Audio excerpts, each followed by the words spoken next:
नमस्कार, मी पुरुषोत्तम आवारे पाटील. आपण बघताय रोखोक.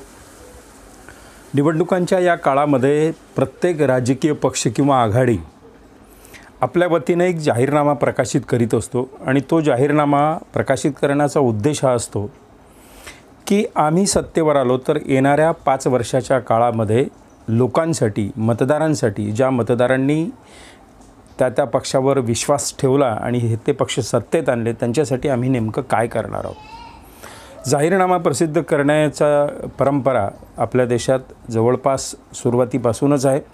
वेगवेगळे ते पक्ष ते करत असतात.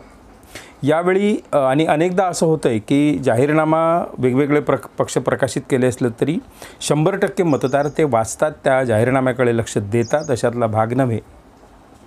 काही लोक, एक 5-10% लोक तो जाहीरनामा वाचतात, वचननामा वाचतात आणि इतर लोक मात्र ते न वाचताच त्या पक्षाच्या किंवा त्या नेत्याच्या प्रेमात पडत असतात.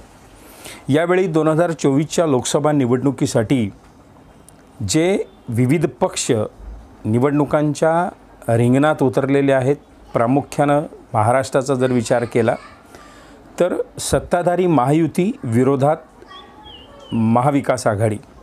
महाविकास आघाडीमध्ये प्रामुख्यानं काँग्रेस हा मोठा भाऊ पक्ष दिसतो आहे. काँग्रेसनं यावेळी जे न्यायपत्र प्रकाशित केलं, हे न्यायपत्र त्यांचा जाहीरनामा आहे. आपल्यापैकी अनेकांनी तो कदाचित न्यायपत्र हा त्यांचा जाहीरनामा वाचला नसेल. 48 पानांचा हा दस्तऐवज आहे आणि 48 पानांच्या या दस्तऐवजामध्ये काँग्रेसनं यावेळी पहिल्यांदा असं केलं की लोकांमधून 2 महिने अगोदर लोकांमधून भारत जोडो यात्रा, भारत जोडो न्याय यात्राच्या माध्यमातून लोकांना जे फॉर्म दिले, लोकांना जे प्रश्न आपापल्या भागात वाटले, राष्ट्रीय प्रश्न जे महत्त्वाचे वाटले, त्या प्रश्नांवर म्हणजे लोकांच्या आलेल्या सूचनांवर एक सुंदर असं न्यायपत्र काँग्रेसच्या नेतृत्वात तयार करण्यात आलं आणि त्यांनी ते 48 पानाचं न्यायपत्र, हा जाहीरनामा लोकांसमोर मांडलेला आहे.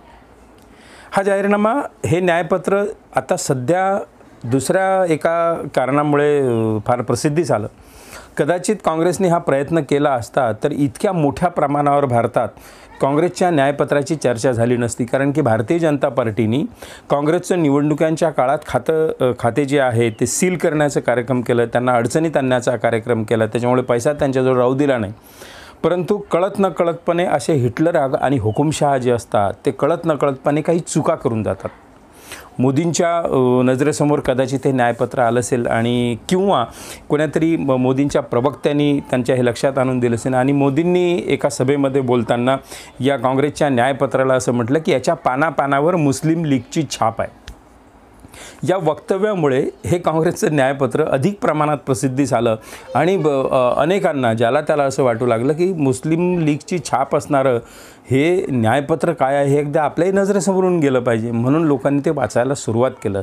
तेव्हा लोकांना आश्चर्याचा धक्का बसला की याच्यात तर इतकी या चांगल्या पद्धतीने देशाच्या विकासाची ब्ल्यूप्रिंट ज्या पद्धतीने मांडलेली आहे, लोकांना मदत करण्याची ब्ल्यूप्रिंट मांडलेली आहे, हे सगळं मांडलेलं असताना नरेंद्र मोदी मात्र याला मुस्लिम लीगची पानापानात मुस्लिम लीगची छाप असणारं दस्तऐवज का म्हणतायत असा प्रश्न लोकांना पडलेला आहे. पण ते काही असो, या निमित्ताने हे न्यायपत्र चर्चेत आलं आणि लोकांनी ते वाचायला सुरुवात केलं.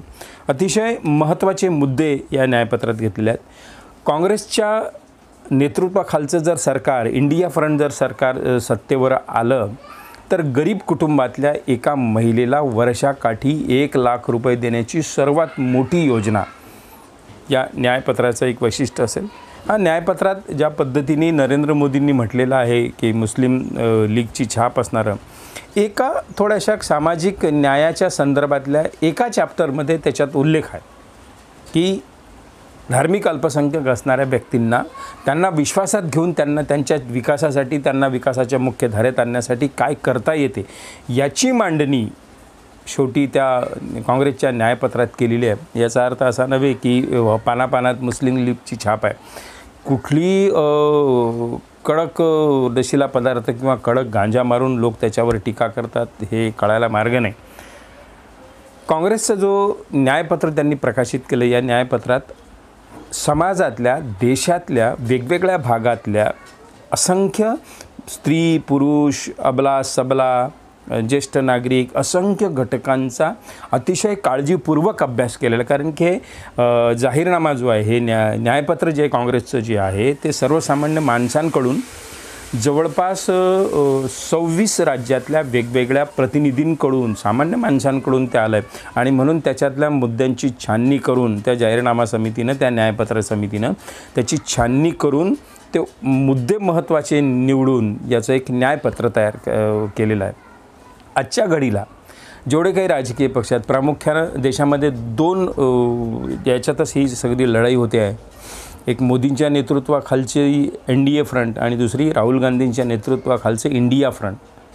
मोदींच्या नेतृत्वाखालच्या NDA फ्रंट, NDA आघाडी, या आघाडीने सुद्धा इतका सुंदर जाहीरनामा केल्याचं आपल्याला दिसत नाही, कारण त्यांना गरज वाटत नाही. अबकी बार 400 पार अशी घोषणा दिली, लोकांना या नशेत आपण ठेवलं. काल्पनिक मुद्दे जे ते नेहमी उपस्थित करत असतात, अयोध्या तो झाकी है, काशी मथुरा बाकी है, असं केल्यानंतर प्रत्यक्षात तुमच्या जीवनामध्ये काय सुधार करावा, काय नवे मुद्दे आणावेत हे मांडण्याची गरज नसते. लोक भावनेच्या भरात वाहवत जातात. आणि नाही या परिस्थितीमध्ये मुस्लिमांच्या त्यांचा सामना करण्यासाठी असाच पंतप्रधान पाहिजे अशा पद्धतीच्या वल्गना लोक करून जातात, तेव्हा त्यांना विकासाचा कुठलाही अजेंडा हवा नसतो. विकासाच्या प्रश्नावर सध्या जे प्रत्येक माणसाच्या, सामान्य माणसाच्या, गोरगरिबांच्या जीवनात, बेरोजगारांच्या जीवनात जे प्रश्न भेडसावत आहेत, रोजगार हमी योजनेच्या संदर्भातले काय प्रश्न भेडसावत आहेत, महिला बचत गटांना काय त्रास होतो आहे, छोट्या उद्योजकांना काय त्रास होतो आहे, GSTचा प्रचंड त्रास व्यापारी वर्गाला कसा होतो आहे, याच्याशी भावनिक मुद्दे जेव्हा समोर येतात तेव्हा हे मुद्दे गौण ठरतात.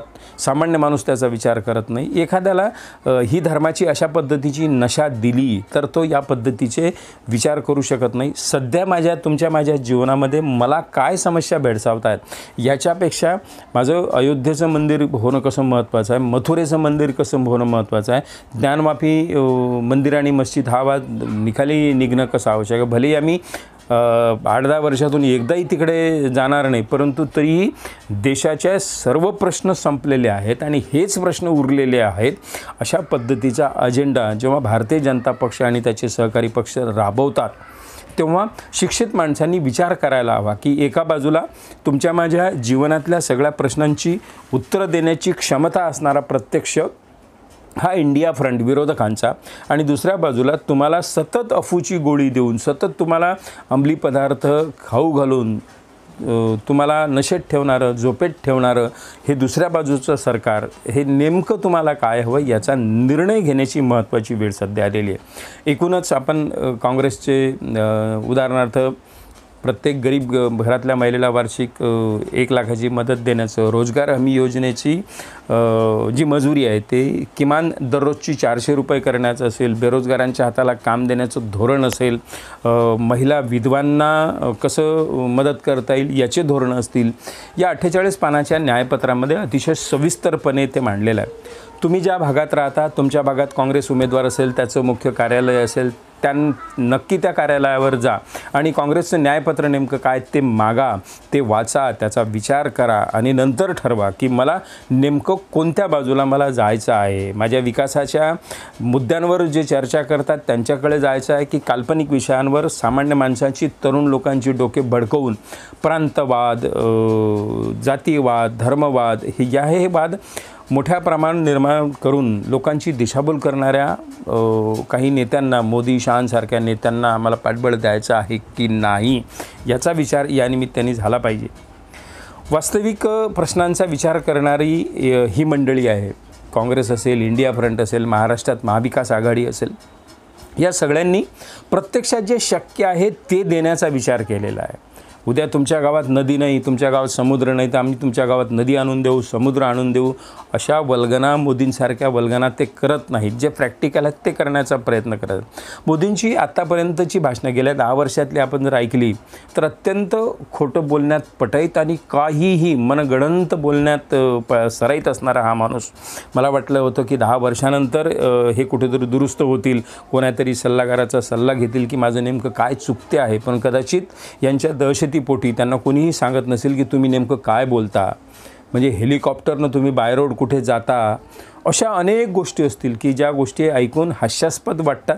या देशाचा पंतप्रधान या पद्धतीने खोटं बोलतो, चुकीचं बोलतो, हे ऐकून माझीसुद्धा मान खाली जावी अशा पद्धतीचं वक्तव्य हे करत राहतात. याचाही या निमित्ताने आपण विचार केला पाहिजे.